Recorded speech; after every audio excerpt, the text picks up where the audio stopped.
Hello and welcome to episode 4 of the BHS podcast. I'm Eddie and I'm here with my co-hosts Joey Angelil.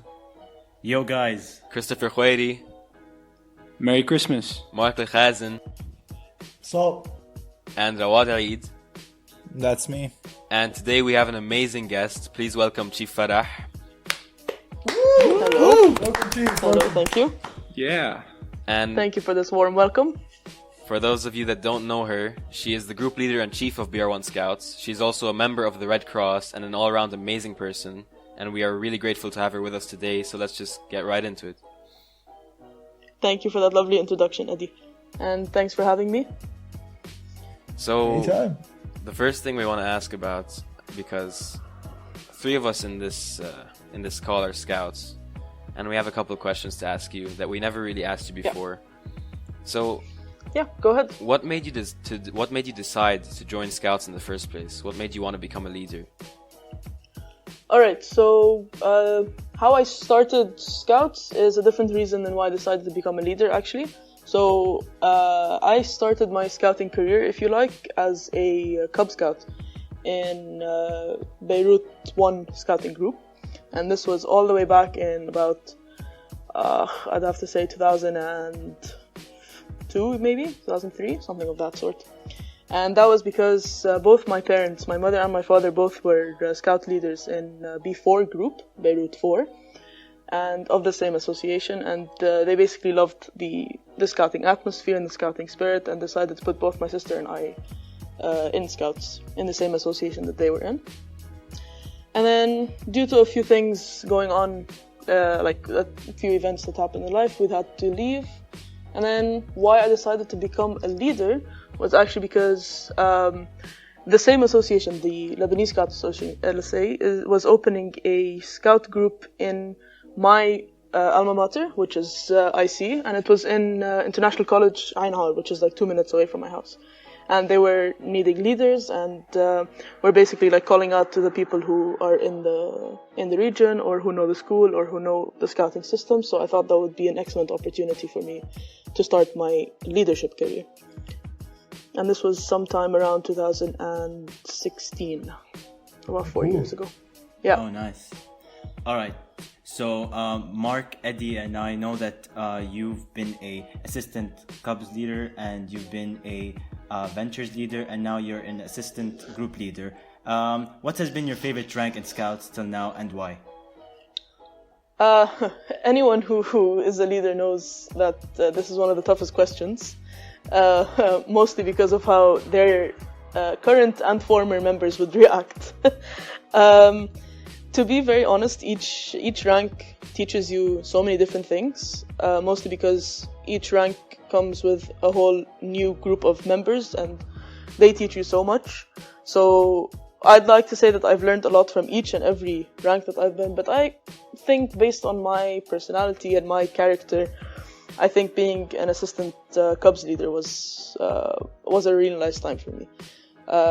So basically, for those of you who don't know how the Cubs kind of work, it's basically centered around the story The Jungle Book, and by Rudyard Kipling. And basically each leader and assistant leader takes on a character from the book, and so do the members as well.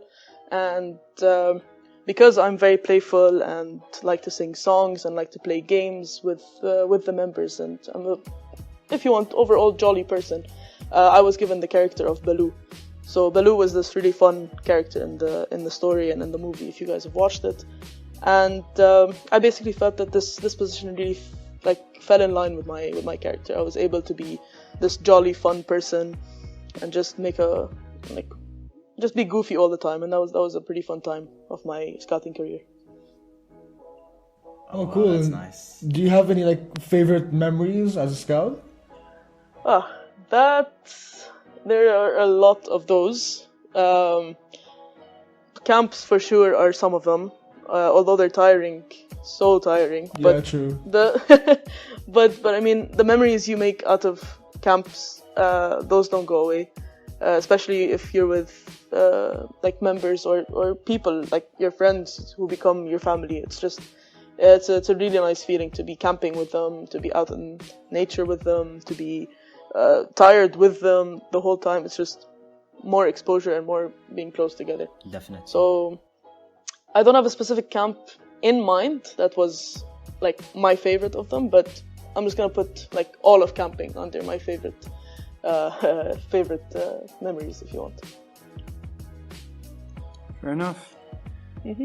So a big part of Scouts is about getting in touch with nature and the outdoors. Is nature one of the reasons you love Scouts so much? Well, anyone who knows me knows that I'm a very big nature lover, if you want. So definitely, like you guys said, that Scouts, a big part of Scouts actually is has to do with the outdoors. It's in our scouting laws as well that the Scout loves nature and loves its animals and does no harm to them. So definitely, I think it's a big part of scouting, and it is one of the reasons why I love Scouts so much, because we get to be in contact with nature, and like a lot of the time. So lots of activities take place in nature, lots of camps obviously take place in nature, hikes. We do a lot for nature as well, when it comes to either cleanup campaigns or when it comes to doing social activities or kind of a community service, not just to the people of the community but also to the environment that we live in. So I do think it's a very important part of scouting, and definitely why I think I like Scouts so much. I've never personally been in Scouts, Yeah, but I'm should sure try it. I'm sure you're a great leader and that you've taught Thank you. everyone under your wing a lot. But I hope so. what has becoming a leader taught you? Well, like I previously said, each position a leader takes teaches you different things. So I've definitely learned so much in my career as a leader. You go in thinking that you're going to be this person who everyone's gonna instantly look up to, and then you're just gonna be very easily be able to lead them, and then that idea gets shattered in like 3 seconds, because you need to earn your members' trust, you need to earn your members' respect, and you need to earn the right to lead them, if you want, that kind of thing. So not anyone who just puts on like, okay, so our uniforms are a very sacred part of scouting. It's part of the whole, if you want, like we have a framework basically that puts everyone in a different hierarchy and all that thing. So not everyone who wears the leader's uniform suddenly becomes a leader that everyone can look up to, and that's something I've learned personally. And that's something we try to teach all the other members as well, because it's a tough blow to take when you think that you can instantly just come in and be like, okay, I'm the leader, and then no one kind of goes with you. So that's something you learn definitely once you become a leader, and that's something that being a leader has taught me, because kind of you learn to adapt your leadership styles, you learn to change your leadership styles based on your members. So that's another thing. You can't so we try and be very equal with everyone. Obviously we cannot show any form of favoritism or other, but that does not mean that we treat every single member in the same way, because every member is different and we as leaders have to accommodate for our members. So that's also something else you learn as a leader, is when you need to change or modify your leadership style and adapt it to your membership style. So you can't be authoritative with all your members, and at the same time you can't be goofy and funny and life is chill with all your members as well. So each member needs something from you, and that's something you need to learn as a leader and build yourself so that you can give your member what they need. And that may not be very easy to do, definitely it isn't, but the more you work on it and the more contact you have with these members, the more trust you gain, and basically you build this kind of connection that I don't think anyone has with other people around them. And this is something really important to learn before becoming a leader, or while becoming a leader. Like it's a long journey. Yeah. Nice. Wow. Yeah. So we've been talking a lot about your favorite memories and Scouts in nature, but the truth is that Scouts has changed now because of the virus. Definitely. And Yes. I think Mark, Joey, and I have a good idea about how it changed, but to get better insights, can you tell us how the Scouts have dealt with the virus? Yeah, sure. So, first of all, what has happened with the coronavirus and just generally what's been happening in the country for the last couple of months has not been easy on any of us, I'm sure. Schooling systems have changed, stores have closed. It's been a very tough blow to take, and I think definitely for a group of people, anyone, like we have youngest people who are aged 6 to the eldest of us who's 24, all of us have been getting used to seeing each other on a weekly basis, and that suddenly has cut. And definitely something we don't want, like we don't want to lose, is this form of normality and this form of this routine and this commitment of our members and our leaders. So we try to adapt, if you want, to the situation that's going on, because we can't control it, but we can control how we act in these times. So as a group, the Council of Leaders have decided to basically move things online, trying not to add too much pressure to the students who are also like members and students that we have who also have online schooling and online classes, and it's been very tough. But to keep this sense of normality and to keep this sense of commitment that we have, that we meet every Saturday, that means we will meet every Saturday unless there is something extraordinary that will prevent us from doing so. So we've been trying to do some sort of online meetings that have been going actually across all the age groups. So all the different units that we have in our scouting group have been meeting online with their leaders and members, and basically just trying to keep in touch with their members first off, second off trying to make sure that everyone's okay, and if anyone needs anything that they can always talk to their leaders, and at the same time try and gain something from this. So we always try to, if you want, be take advantage of an opportunity. So if we have this opportunity to do something new online, then why not? So going along those lines as well, the association as a whole, so all its 15 I think or 16 groups across Lebanon have been going online as well, and we've basically tried to do some form of awareness campaign, different awareness campaigns for each group. So each group adopted an awareness campaign to try and make use of the time that they've been spending online, as well as trying to reach all the people who are staying at home, who were quarantined, who were maybe scared, afraid, don't know what's going on, need help perhaps. Because as Scouts, we do try to do the best that we can for our community, but given that we weren't able to physically go down to our community and help them, then we had to think of different ways. So as far as BR1 is concerned, we did an online campaign around the topic of hunger, and we tackled many different aspects about hunger. So we tackled its causes, its target, like who is hurt the most because of hunger. We talked a little bit about hunger in Lebanon and its impact on our socioeconomic, if you want, structure, how everything how everything basically affects each other.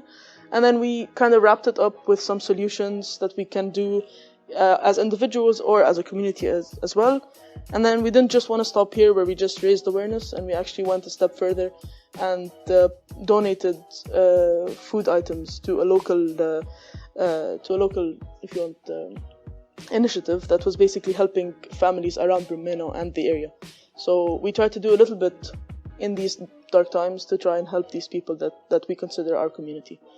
And basically we're trying to keep this up so that we don't really lose touch with our members, because we don't really know how long this is going to go. And we try and keep our members and leaders, because it's very hard on our leaders as well. We try to keep everyone engaged, involved, excited, even if it's okay not to be excited all the time, but I mean, to try and basically keep everyone together so that when the time does come where we can finally go back to our routine scouting, then one, we'll all come back with great excitement, and two, we won't take a huge hit on our enthusiasm and our members' attendance and commitment. All right. Hopefully. So for the Zoom meetings that were going on every Saturday, has it been Yeah. a major challenge, and have you faced any problems personally?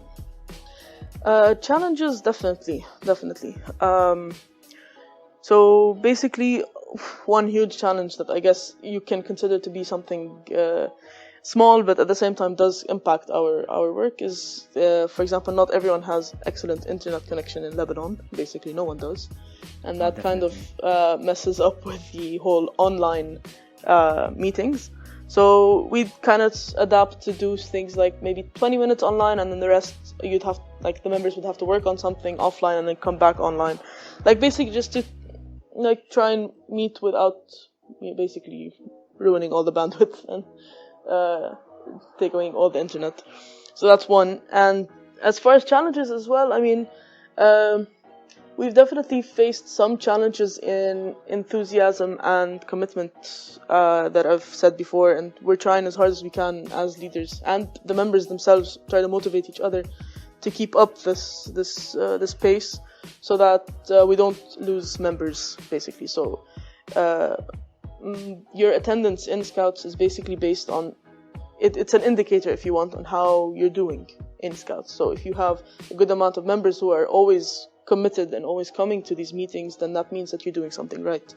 But when your attendance starts to drop, it kind of indicates that there might be something leading to this drop. I mean, now it's not very easy to assess why some people aren't attending these online meetings. It could be of the challenges previously mentioned about the internet connection, or that they're very busy with online schooling, or it could be that it's very hard to keep up in these times and maybe now is not the best time for scouting, which is a real concern, and we definitely understand it as a scouting group and the Council of Leaders.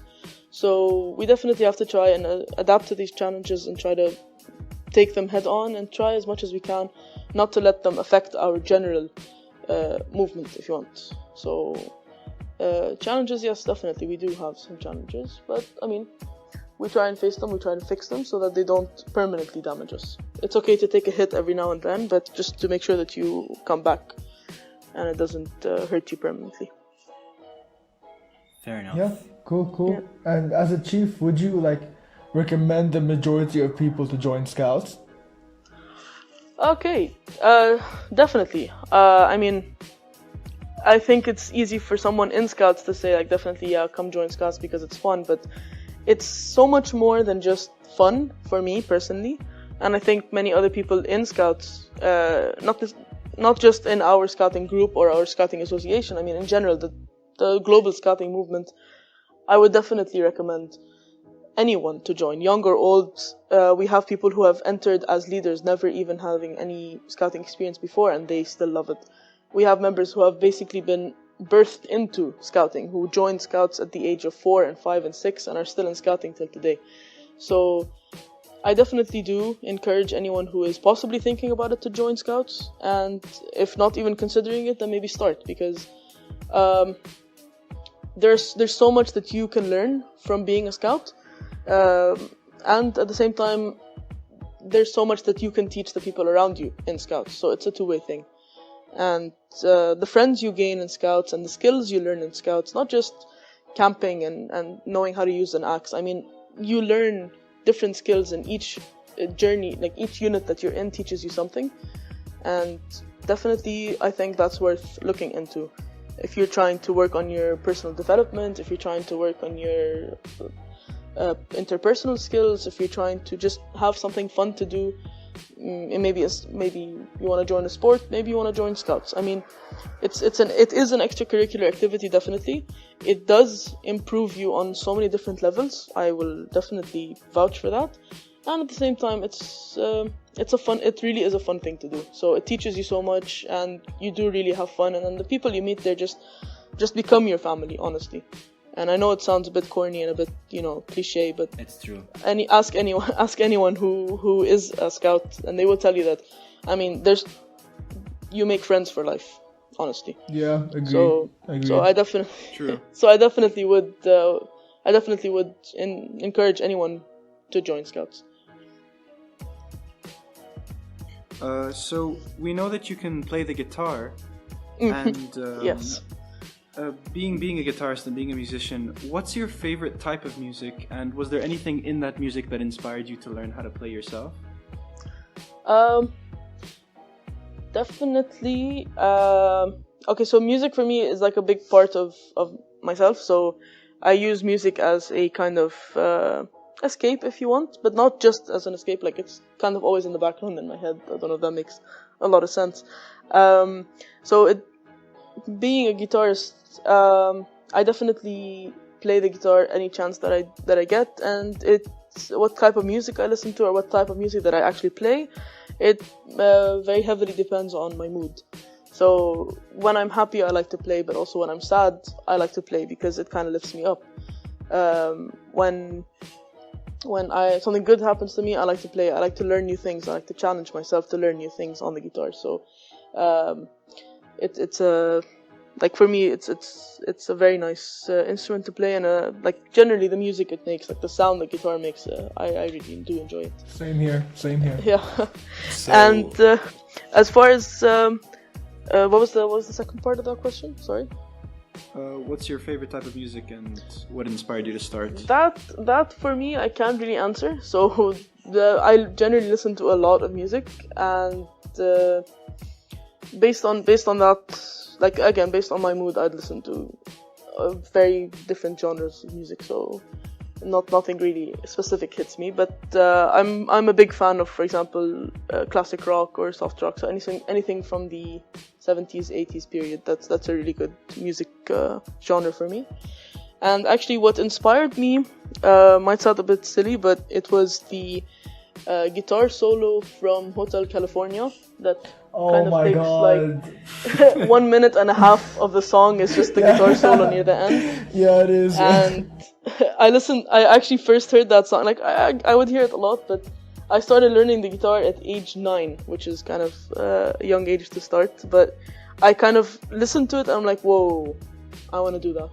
I want to be able to do that, so I'm like, yeah, why not? And It's a lot harder than it guitar. seems. So yeah, that's how I first picked it up. So based on your answer, I'd assume you're more of a fan of, the melodies rather than the lyrics? Yes, actually, whenever I hear a song or I listen to a song for the first time, I pay very close attention to the music that's being played before I listen to the lyrics. That doesn't mean that lyrics aren't important in a song, because of course the lyrics just take the song to a whole other level, and some lyrics really are very beautiful. But me being more interested in the music itself and making music and how different artists and different musicians play the same instrument differently, I would definitely listen to the sounds of the instruments before I listen to the lyrics. That's something that catches my attention first. Do you happen to have a guitar next to you? Yes, kind of. Do you mind playing us something? Definitely not, no. So yeah, let's see. Ooh. Let's hear it. Alright, so what I'm gonna be playing is a small part of the song Yesterday by the Beatles. Ooh. It's a personal favorite, and I actually like the way the guitar sounds in the song, so we're going for that. Enjoy.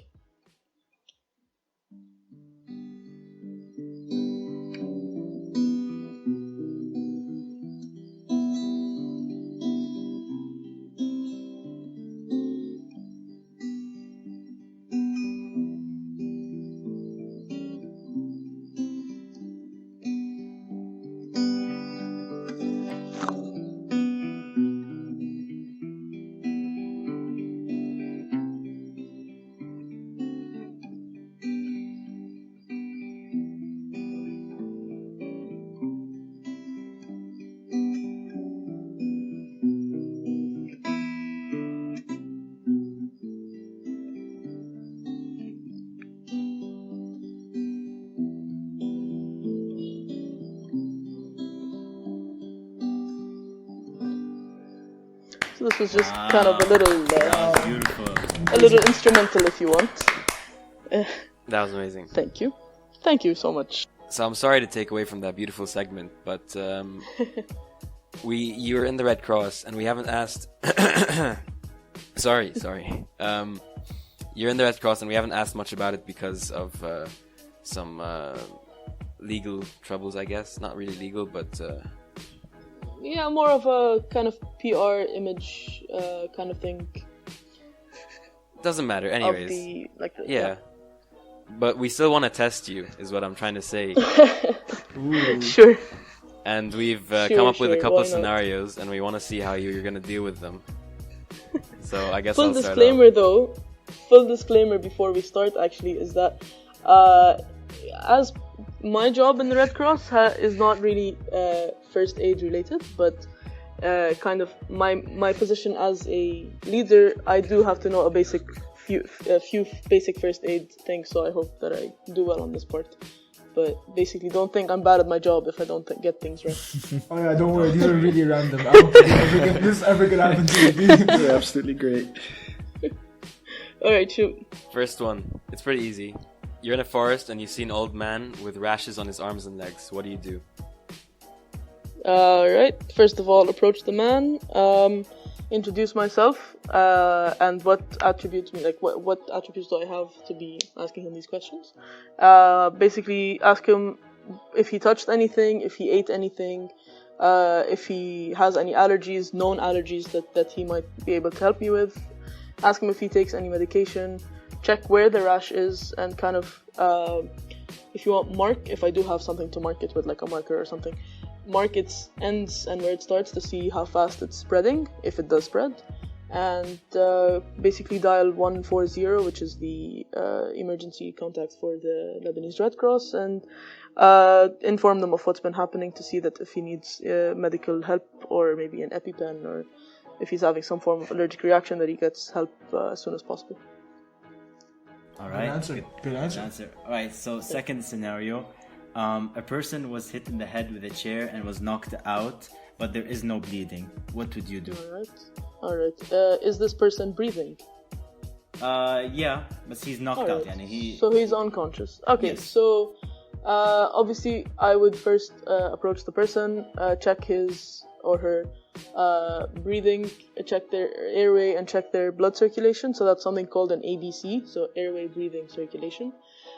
Check the person's breathing basically by checking if their chest moves up and down, creating basic breathing movements. Check their breathing. That airway is to check to see if they have anything clogged that is preventing them from breathing, and then check their circulation by checking their pulse, touching or pinching a bit their fingers to make sure that the blood is reaching everywhere if they have any constriction. Next, I'd try and wake them up, try and talk loudly near them to see if they can come back to consciousness, and if that doesn't happen and their pulse is still strong and does not pose any threat, then I'd put them in something called the recovery position. I don't know how to demonstrate it right here, but it's basically to make sure that the person is stable on their side and does not move over or put danger to themselves if they move over or hurt their head, and also ensures that if they were to vomit, that they would not vomit straight up and then choke on said vomit, that they would all throw it out on the side. And of course, monitor their pulse and their breathing and check if they come back to consciousness, and then dial 140 and make sure that they get the medical help that they need. Nice. That was a good Did I answer. miss anything? Let's see, No, I think you legit. got it. Okay, so what I'm about to ask you, there's only one good answer to this, okay? Alright. If you want, I'll give you the correct answer after you answer. Okay, so Okay. if a person got a glow stick stuck in their eye at a party, what do you do? A glow stick stuck in their eye? The Yeah. glow stick is still currently Yeah, in the their one eye? like you crack it. Yeah, it's like it's stuck in their eye, like somewhere in their eye. Yeah. Lovely. Alright. Full disclaimer, everything, I'm very sensitive when it comes to eyes. Like, there's this thing, like, I can't really see or like, be in contact with anyone who's basically had something like it. Like, they're a very sensitive topic. People who put lenses, like, really freak me out. Anyways. Oh, So, as previously mentioned, the eyes are a very sensitive part of the human body, and you basically want to ensure that, one, you don't touch the glow stick if it's still lodged in their eye. You try as much as you can to stabilize the person's head, and try not to make them move left or right, and at the same time we kind of ask this person to close their eyes, because eyes kind of move together normally. So if there's something stuck in your right eye and there's a sound or movement on the right side, then both eyes are going to move naturally towards that sound, and we don't want any movement touching or jeopardizing the position of this glow stick before it's medically removed correctly. So we try and tell the person to close their eyes and stabilize their head, and again ask them all the routine questions, introduce yourself, etc., etc. And don't move the glow stick, don't touch it, and call 140. And the paramedics will take the person, and if they need any surgical removal of the glow stick, then that will happen, and if not, then they will take care of it. Nice answer, but like unfortunately, that's not the correct answer, because the correct answer is you get another glow stick, put it in the other eye, and then have the time of your life with that dude, bro. Like double glow stick. That's amazing. Oh no. Hey Mark, you haven't gotten your first aid badge in Scouts, have you? Nope. That's good. Because I was gonna, because basically, I would have seriously reprehended the person who gave you that badge if it had happened. All right, that's good. Good to know. I would just keep partying. Like it's his problem. He got it in his eye. He gets it out of his eye. So you're in a traffic jam and the temperature outside is 35 degrees. The road in front of you is blocked by an unconscious driver. What do you do? Ooh. Alright, so something that we learned in our the first aid training that we took is basically the protection of a person is very important before they put themselves in a scenario. So if I'm on a highway or something, then you don't want to risk yourself getting hurt if you're trying to administer any form of help. So I would get out of my car and basically check my surroundings before approaching the car. I would try and see if there's anything leaking or something happened to the car, like if it was an accident that led to the person being unconscious, or it was vice versa. Was it the person became unconscious and had an accident, or the car stopped, or whatever? So I try and assess the scenario as much as I can. I don't think I would take the person out of the car because I'm not personally trained and I don't have a lot of experience with pulling people out correctly from the situations that they're in. And if they're not in immediate damage, which means if there's no oil leaking, there's no fire, there's no risk of explosion or others, then I would leave the person in the car if they're, of course, breathing correctly and their heart is beating and all that stuff. So definitely keep the person in there if their breathing is right and their heart is pumping and they're okay. And of course dial 140 and give them all the information they need to know about the situation around you, because that can help them tell you what to do next. So if there's a direct risk of something on this person's life, then they might tell you to pull them out. But you don't want to risk any back injuries or spinal injuries or neck injuries if this person's been in an accident. So best keep them in there if it's not a direct, immediate threat. Well, for the final circumstance, I don't know if you'll ever be put in this position, but you know what? A person is drowning in a pool. Yep. And there's a shark inside the pool, rapidly approaching the person in the pool, and there's a live cable that's hanging dangerously close to the water. What was that last part before the what? And what? So there's a shark rapidly approaching the person in the pool. Yep. Alright, and there's a live cable hanging dangerously close to the water. Excellent. Okay. What do I do? That is the question, isn't it? Dude, this isn't a scenario. This is like something out of like Final Destination or something. Okay. Step 1, remove the cable from the close to the water. Step 2, try and find something to pull the person out of the water. Step 3, do not attempt to get into the water because that would put yourself in danger. Step 4, I guess, call anyone around you that can help. Try and distract the shark. I don't know. How do sharks react to distractions? I don't know. Throw blood in the pool, maybe? I don't know. So, that might be something close to that, but it still goes on the lines of protecting yourself before you try and help others. Is do not attempt to get into the pool, even if you are a good swimmer or you can help the person or whatever, because you might end up endangering both your lives instead of saving theirs. So try and get the person out of the scenario without putting yourself in it. That's just the general rule. Fair enough. Good answer. Good answer. Let us hope we never reach that. Yeah. Fingers But crossed. I have a question. Yeah. It's a live cable, so I think it's a bit dangerous for you to just move it away. So yeah, you can Okay, fine. easily So electrocute anything yourself dealing 'cause with it's a live anything cable. dealing with So, electricity, yeah, you that's try a and bit, dangerous. anything 'cause dealing with electricity, you try and insulate before touching it. So try and move the cable, I don't know, by wrapping your hand with a towel, if we're in a beach scenario apparently, on the pool, or a piece of wood that does not conduct electricity, obviously, some plastic, something that does not put your hand in direct contact with live wires. Okay, fair enough. Fair enough? Yeah. Happy, Joey? Are you happy? Yeah, I'm very happy. Alright. How am I doing so far on this? You Great. have completed all 5 pretty much perfectly. Excellent. Nice. And that's all we have for today. I think. Alright, that was really fun, guys. Thank you so much for Yeah, being it with was. us. Definitely. It was really fun getting to know you guys, the 2 members of that I do not already personally know.